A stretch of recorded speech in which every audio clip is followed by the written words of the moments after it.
जय जगन्नाथ। उड़ीसा ड्राइवर महासंघ आप सभी को मेरे तरफ से नमस्ते।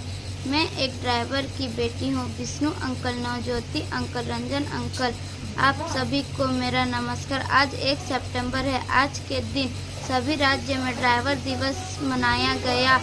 आज यह ग्रुप बना हुआ 4 वर्ष हो गया यह दिवस मनाते हुए। यह ग्रुप बन के बहुत अच्छा लगा। इसे जिस अंकल ने बनाया उसे बहुत बहुत धन्यवाद। अर्जू भाई, आदित्य भाई एवं पांचों पांडवों को बहुत बहुत धन्यवाद।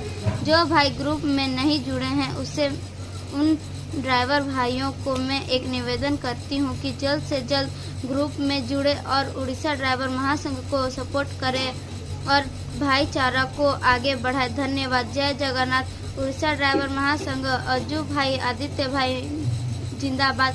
पांचों पांडवों को धन्यवाद। राउरकेला ड्राइवर महासंघ